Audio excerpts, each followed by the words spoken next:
O Evangelho segundo João, versão NAA. Capítulo 12. Jesus é ungido em Betânia. 6 dias antes da Páscoa, Jesus foi para Betânia, onde estava Lázaro, a quem ele tinha ressuscitado dentre os mortos. Prepararam-lhe ali uma ceia. Marta servia e Lázaro era um dos que estavam à mesa com Jesus.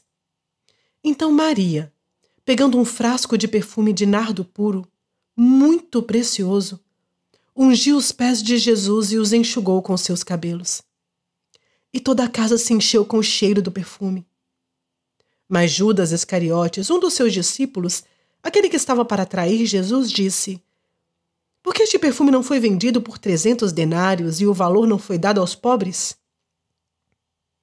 Ele disse isso não porque se preocupava com os pobres, mas porque era ladrão, e tendo a bolsa de dinheiro, tirava o que era colocado nela. Mas Jesus disse: "Deixe-a, que ela guarde isso para o dia do meu sepultamento, porque os pobres estão sempre com vocês, mas a mim vocês nem sempre terão." O plano para matar Lázaro. Uma numerosa multidão dos judeus ficou sabendo que Jesus estava em Betânia. Eles foram até lá não só por causa dele, mas também para ver Lázaro, a quem ele tinha ressuscitado dentre os mortos. Mas os principais sacerdotes resolveram matar também Lázaro, porque muitos dos judeus, por causa dele, voltavam crendo em Jesus. Jesus entra em Jerusalém. No dia seguinte, a numerosa multidão que tinha vindo à festa, tendo ouvido que Jesus estava a caminho de Jerusalém, pegou ramos de palmeiras e saiu ao encontro dele, clamando: "Hosana, bendito que vem em nome do Senhor, o que é Rei de Israel." E Jesus, tendo conseguido um jumentinho, montou-o, segundo o que está escrito: "Não tema, filha de Sião, eis que o rei está vindo, montado num filho de jumenta." Seus discípulos, a princípio, não compreenderam isso. Mas quando Jesus foi glorificado, então eles se lembraram de que estas coisas estavam escritas a respeito dele e também de que tinham feito isso com ele. A multidão que estava com Jesus, quando ele chamou Lázaro do túmulo e o levantou dentre os mortos, dava testemunho. Por causa disso, também, a multidão saiu ao encontro de Jesus, pois ouviu que ele tinha feito esse sinal. Então os fariseus disseram entre si: "Vocês podem ver que não estão conseguindo nada. Eis que o mundo vai atrás dele." Alguns gregos desejam ver Jesus. Ora, entre os que foram para adorar durante a festa havia alguns gregos.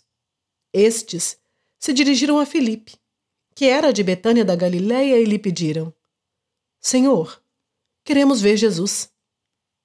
Filipe foi dizê-lo a André, e André e Filipe o comunicaram a Jesus. Então Jesus se dirigiu a eles dizendo: "É chegada a hora de ser glorificado o Filho do Homem. Em verdade lhes digo, se o grão de trigo caindo na terra não morrer, fica ele só. Mas se morrer, produz muito fruto. Quem ama a sua vida, perde-a, mas aquele que odeia a sua vida neste mundo, irá preservá-la para a vida eterna.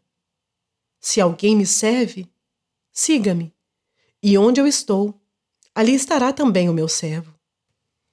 E, se alguém me servir, meu Pai o honrará."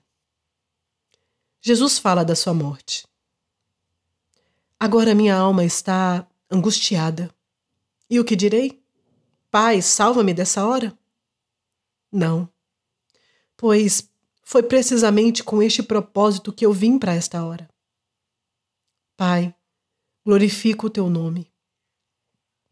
Então veio uma voz do céu: "Eu já o glorifiquei e ainda o glorificarei." A multidão que ali estava e que ouviu aquela voz dizia ter havido um trovão. Outros diziam: "Foi um anjo que lhe falou." Então, Jesus explicou: "Não foi por minha causa que veio esta voz, e sim por causa de vocês. Chegou o momento de este mundo ser julgado, e agora o seu príncipe será expulso. E eu, quando for levantado da terra, atrairei todos a mim. Ele dizia isso significando com que tipo de morte estava para morrer.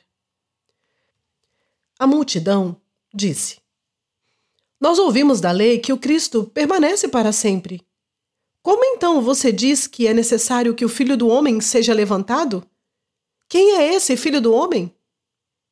Jesus respondeu: Ainda por um pouco a luz está com vocês. Andem enquanto vocês têm a luz, para que não sejam surpreendidos pelas trevas.